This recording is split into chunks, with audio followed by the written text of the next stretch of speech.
we can see that there's still an unwillingness to give yourself what you are begging for from your partner. And that is often fertile ground for the shadow work of, okay, what's really going on here? There should be no tension. There should be no, we should on ourselves, resistance to this if we really want it. But that's where we can see where we actually might not be able to tolerate, have the nervous system capacity for the very things that we want the most in life. What I often see is we show up with a very real, very tender desire for our partner to give us something, for our partner to do something for us.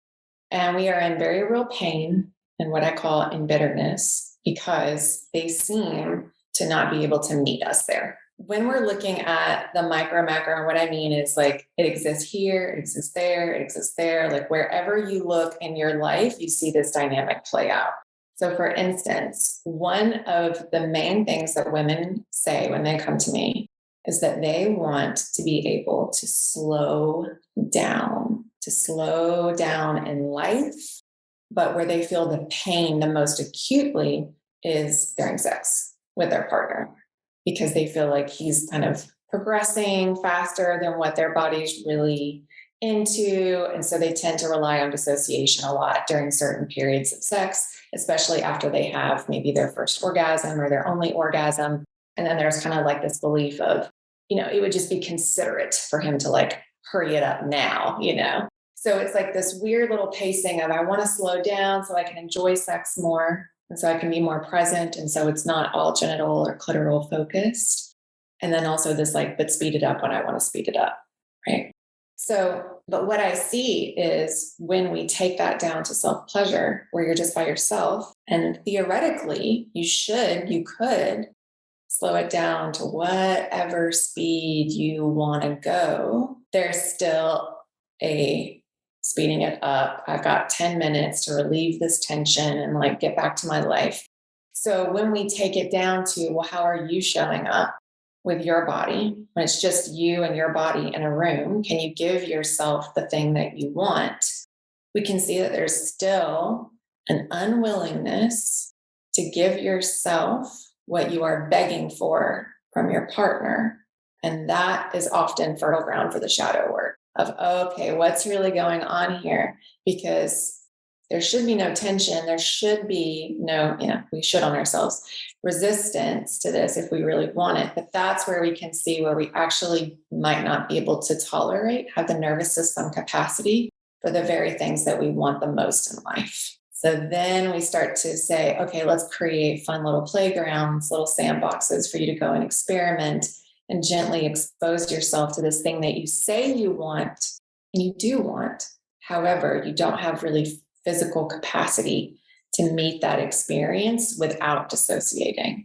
Can you meet that experience of slowing down and be with the experience in your body? Notice what's happening in your body. For a lot of women, that's a no. Slowing down equals laziness, which equals I am not worthy, I am not loved.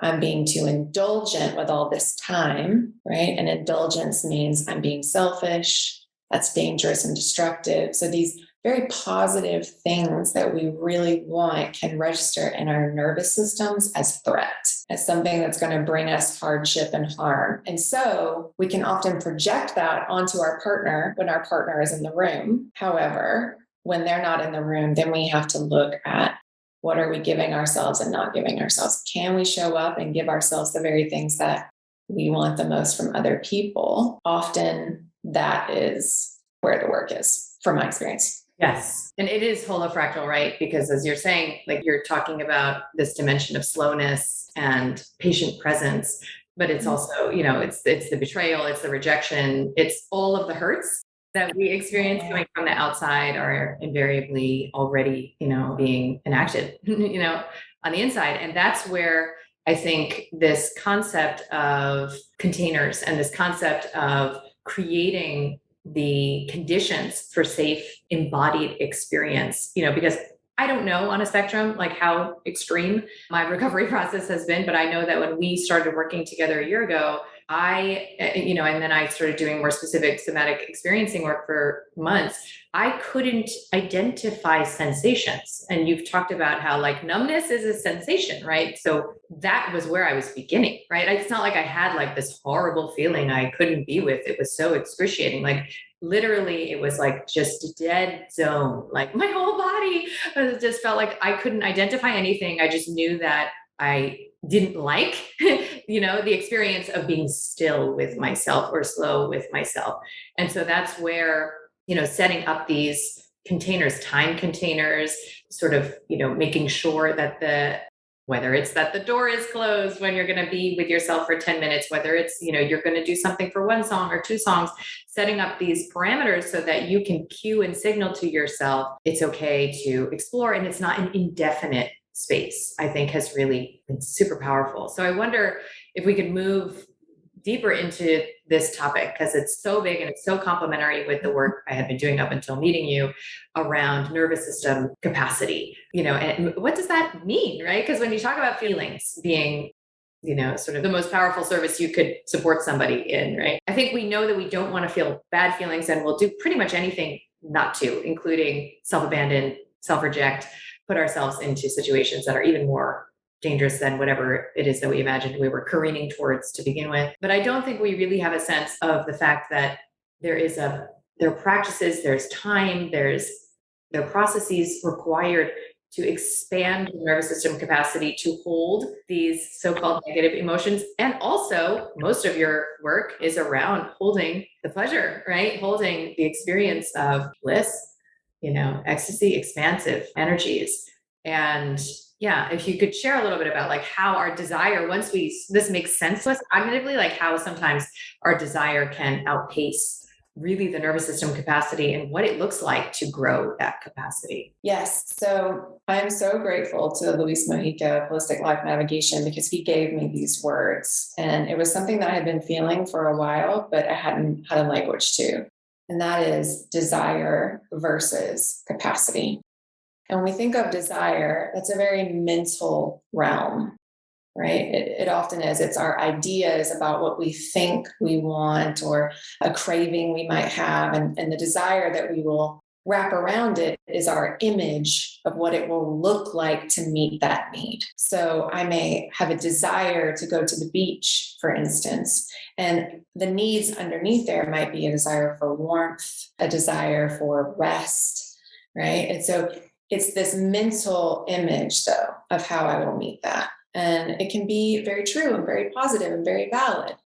And then I might have expectations of myself as well, like how things should look, how things are supposed to look, right? So that's desire when we think of it as more of a mental thought-based process. Whereas physical capacity is what my body can hold and can experience, the amount of sensation I can feel in my body before I might need to reach for dissociation because I've reached that ceiling, what I call the ceiling for a feeling, right? It's just too much. And so I might short circuit or numb out or dissociate or go into like a fight, flight, freeze, or fawn.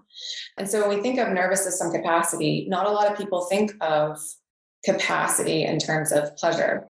We don't think that we have a pleasure ceiling. When we think of our capacity for things, we usually think of words like tolerate and how much can I tolerate of a bad feeling? Like how much stress can I tolerate? How much anxiety can I tolerate? And often we can have a pretty high capacity for these things because that is kind of the comfort zone for our body, is to be in an adrenalized state, a state of what I call like preparedness. That's how my body was for a really long time, is I was always ready for the thing that was coming around the corner, right? There was like this hypervigilance and this readiness and this bracing for something that was about to happen. So I would be out in my garden or, sitting in water, floating in water, and then all of a sudden have these thoughts come in of like conflict that hadn't even happened or something that I thought I should worry about, a task that I need to complete, these thoughts that made me clench and constrict and get activated. And now I can see that that's just an indication that I've met my ceiling for the feeling of floating out in the water, of feeling that amount of peace and ease, where my nervous system is like, oh no, last time or one time when we were feeling unprepared, relaxed, expanded, resting, then this thing happened and we weren't ready for it. And so we're going to be ready next time. And so it reaches for constriction, clench, tension. And that happens when you go to self-pleasure. That happens when you're sitting and trying to have a really connecting conversation with your lover. That happens when you're trying something new, some new little kink scene or a fun game you want to play, and you're met with like a little bit of a collapse, right? Or like a little bit of, I don't know, from another person. And then you immediately freak out, like your whole system's like red level threat, right? Over the tiniest little thing. I think that one of the most grounding, compassionate ways to play with your nervous system is through the containers, like you were talking about, creating, using the word titration. That's what they'll often use in somatic experiencing. And it's just this word that comes from chemistry, where it's like, imagine that you have a beaker sitting on a lab, and you are above the beaker with a dropper full of another solution, just adding it one drop at a time, so that you don't have some like volcanic lava explosion all over the lab, right? It's this idea of one drop at a time, allowing that to slowly mix and then adding more. And that's what we're doing with the amount of charge that you have in your body through these different things. So let's give an example so that people are like understanding. Let's say that I really want to slow down and eat my food. Say I want to do that. I work from home. I've got kids, things going on. And what I really want to do is just be able to slow down and enjoy my food.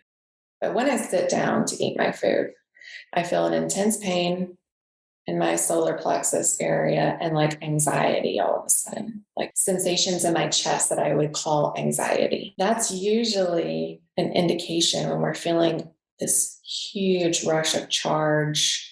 You could call it energy, electricity. It's just high levels of sensation in our body. When you're feeling that, that's a good indication that you're up against that edge, or you might even be beyond that edge a little bit of what your nervous system can hold without going into a place of constriction or activation. So if we're titrating, if we're creating a container where you're going to sit down and design this situation on purpose so that you're like, okay, I'm going to sit down and I'm going to eat this peach, and I'm going to be with the sensations that come up while I sit here and I eat with this peach. So I take a bite, I taste for a second, and then all of that charge starts coming up. I can feel the pain in my solar plexus. I can feel all the anxiety in my chest. I just set the peach down and I breathe. I feel my feelings. I look around, let myself know that I'm safe, that I'm fine, everything's okay. Right? I'm just feeling the feelings on purpose. I'm being present with what's happening in my body.